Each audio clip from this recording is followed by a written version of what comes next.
Yes.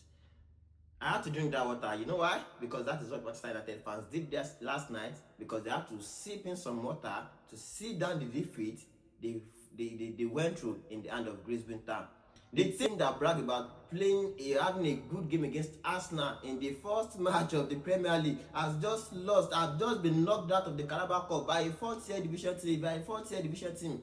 Grimsby Town, a league team, has just knocked out Manchester United from the Carabao Cup, and this is the newest low of Manchester United history. In Manchester United history, this is the first time they have been eliminated by a fourth-tier team in any competition, and it is crazy to think that Manchester United players are unable to turn things around. And oh man, guys, what is happening to Manchester United? Is it the manager that is the problem, or the players are not even good enough to play for Manchester United? Because during the game, Manchester United are trailing 2-0 at halftime. In fact, Grimsby Town was supposed to have scored the third goal, but due to their poor finishing and all of that, they couldn't actually capitalize on their chances. Yes, Manchester United made some solution in the second half. They came into the game. Yeah, they got the 2 goals and eventually lost on penalty start. But the team, the club value of Manchester United, the players, are they supposed to even get to are they supposed to even get to penalty shootout before being able to defeat Grimsby Town? There are a lot of things to take out from the game last night in the Carabao Cup, in the match against Manchester United versus Grimsby Town, because there is a lot to talk about. Firstly, what exactly is the problem of Manchester United? What exactly is working in that team? Is it the manager that is working? Is it the players that is working? Is it the board that is working? Or is there the entirety of Manchester United is not functioning anymore as a football club? Because firstly, Ruben Amorim, how can you play 3 centre back against a 4th-tier division team? Grimsby Town, you are playing 3 centre back. You are building with 5 from the back, playing that lot and all of them from the back, 5 defenders against a 4th-tier team. How is that possible? How does this man actually have a plan B? Because this is the same thing that makes them ended up 15th last season in the Premier League. There is no plan B. He approached every game with the same style. This is what I want to play. What has he learned in the last 7 or 8 months that he took over Manchester United? 7 to 6 months that he took over from Manchester United. What has Ruben Amorim learned? How long can Manchester United fans continue to suffer in the hand of Ruben Amorim? Because right in the game yesterday, Manchester United fans were seen chanting, "You are getting sacked in the morning." Enough is enough. This man needs to have a plan B for Manchester United. You cannot say because this is your pattern, you want to play this, it has worked for you. Everybody knows that when it comes to tactics, leave it for Italians. Italians are the only manager. Managers from Italy are the ones that have played 3-5-3 successfully in any part of the football world. In any place you have seen it. Only Conte did it in England. Why do you want to emulate that? You are not a very experienced coach like Conte, and you are coming into a team that is in shambles, a team that needs resurrection. Between me and you, let's analyze it.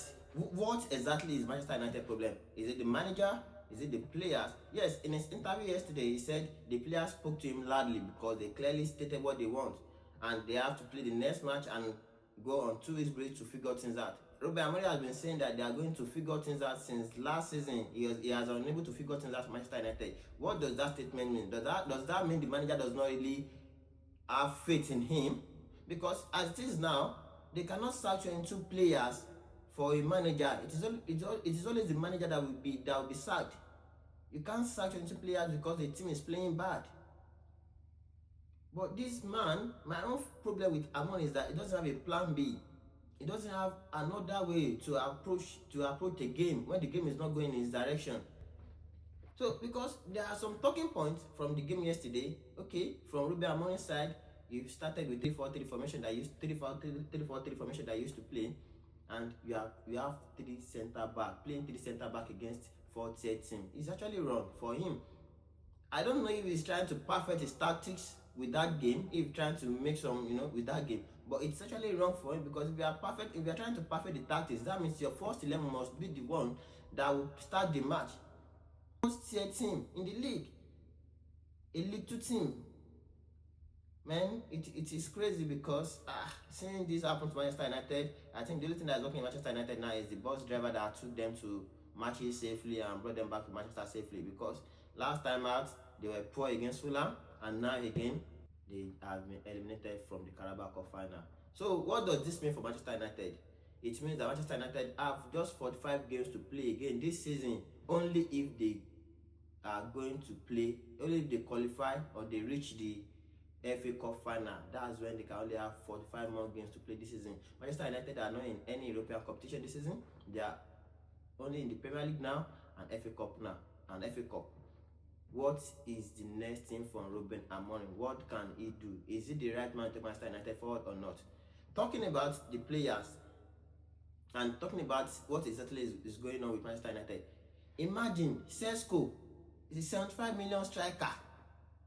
Is the 10th player to go and play the penalty shootout. As an active player, a striker with inside for 75 million does not have the confidence to go and take the first 5 penalties. He had to wait till the last man on the field before he turned to goalkeeper to go and play. Like, is it that there is no confidence in the team? Is it that something is actually wrong with Manchester United? Is it that any player that comes into that team, there is something that strikes them and make them just be like, oh, you are shit? A 75 million striker cannot be among top 5 players to go and play penalty shootout. Then what are the qualities? Is it only Sesko, only to knock the ball? Was that why he was signed for 75 million? If he doesn't have the confidence to be among the first 5 penalty takers, even if he's not among the first 5 penalty takers, does he have to wait to be the last outfield player to play the penalty kick? It shows that something is actually wrong in that team. Look at this formation. Has limited Amad Diallo, who happens to be Manchester United best player last season, best attacker last season. He has limited his ability. Amad Diallo was unable to do anything yesterday against Grimsby Town because he is now playing as a wing back. He has been deployed as a wing back. Yesterday he played as a forward, but he can't do anything. These are the things that affected the players. You cannot start rotating players anymore. Everybody cannot be like Victor Moses. Every manager cannot be like Antonio Conte. You can't try that. But it is what it is. Manchester United fans, what do you think is the problem? And also on the player side, even without a coach, I think the qualities of this player should be able to defeat Grimsby Town. Let's be factual now. I know Ruben Amorim has been a very shit coach. They said it was better than Mikel Arteta when he signed for Manchester United. But can you all see now? Is it even better than who is the worst manager in the Premier League? Is it even better than? He's not better. He's the worst thing that has ever happened to Manchester United as a manager, because he can't do anything. Nothing is working right for him.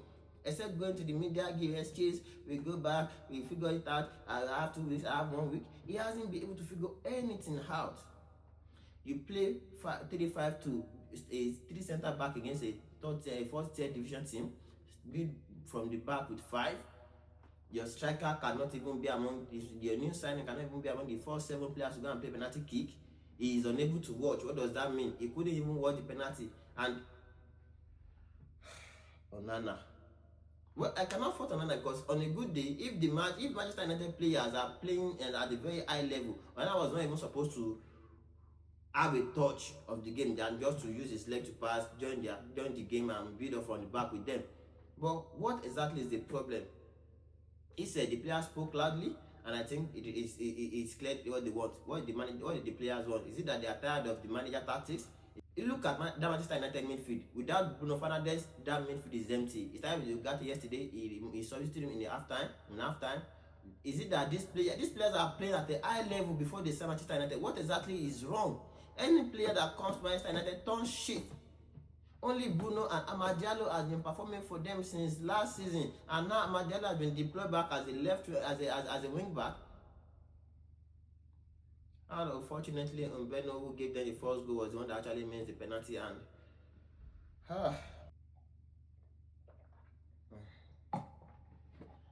you need to drink water again one more time, because I even wanted to try to analyze the problem of that team. But unfortunately, there are a lot of things to talk about Manchester United. Is it from the goalkeeper that they are unable to solve? Is it from the defense line? I don't know what else they need to add to that defense line. They keep conceding goals. They have the lead. They have almost every defender that will get into another team. In that squad, they keep conceding goals. In their midfield, they signed Manuel Ugarte from last season. The guy was good. He got Manchester United. He turned shit. Kobe Mino has been there. He hasn't been getting enough minutes to play. He was one of their best players. He went from being a youth player to getting to the Manchester United team to, getting his England cap. And now he's sat on the bench because the manager does not even trust him anymore. And not because the manager does not even trust him, because of the formation the manager is playing. Now, Sesko, the striker, look at Zeski or Joshua Zeski, what's his name, when he came to the game yesterday, he hasn't even played 5 minutes. Could have said that this guy is heavy. Manchester United fans, do you think Ruben Amorim should be given enough time to figure things out for Manchester United, or do you think it's time for him to leave because he doesn't have a plan B and he's not leading, he has no capacity or ability to lead Manchester United to anywhere? Next match, Manchester United welcome Burnley at Old Trafford. What can we expect? We cannot expect anything anymore, because Manchester United are a piece of shit. Sorry for that word, but Manchester United team, you cannot rely on them. They have a good game against Arsenal. Everybody were full of praise for them, that if they continue like this, they are going to, I even said it myself that, I enjoy Manchester United. What they demonstrated against Arsenal was a very good thing, that this season they are going to be a very good side. But everything just turned around all of a sudden. A visit to Fulham, Bruno Fernandes misses the penalty. They drew. They came to Grimsby Town. They are out of the Carabao Cup final against a first team. That is the highest of it all, the lowest, the new record. Like, the manager in the second half, losing 2-0, brought out his tactics board. What is he trying to do? A team like Manchester United does not need the manager to beat them. Just Bruno. If I coach that team yesterday, if I coach Manchester United team yesterday, we will grant out the result. Highest 3-0. We will grant out the result. Highest, but you are losing 2-0, and the manager was seen with a tactics board. Then, you even looking at the tactics board, it's still the same. You didn't even have a plan that, okay, now we are losing, I need to win this game, a must win. I'm leaving 2 center back, 1 bring in attacker, bring midfielder, let's get the game done. That is the mentality of a winning coach, not I want to, man. Manchester United fans, sorry about the loss. Your manager is cooking, and by the time he finish, you guys will eventually meet yourself fighting for relegation battle. Because the way it is going now, I really don't think he has any solution for Manchester United. But like they used to say, it is too early to judge. But apart from Ruben Amorim, every player that played that game yesterday doesn't deserve a pay. For this week, if they are being paid weekly, they do not deserve a pay. They do not deserve a pay at all. I think there should be a clause in some players' contract. If you play shit, you are not getting paid. Because if that is happening, that you are not getting paid when you play shit against some certain clubs, then this player will know that this is a job. Because I think football has turned to a game of this and that because of the pay. The pay is too much than what these guys are giving. Yes, they play a lot of matches, but the pay is, if I'm there too, I go collect the money, but man, the team is in shambles. And it is what it is. Manchester United fans, sorry for the loss. Hopefully something changed in the next few weeks. Probably the manager changed. Probably the team changed. Probably this be a wake-up call for the team to know that this season nobody is ready for any excuse from the manager, from the player side of Manchester United. Guys, don't forget to subscribe to my channel. Thank you, and don't forget to subscribe.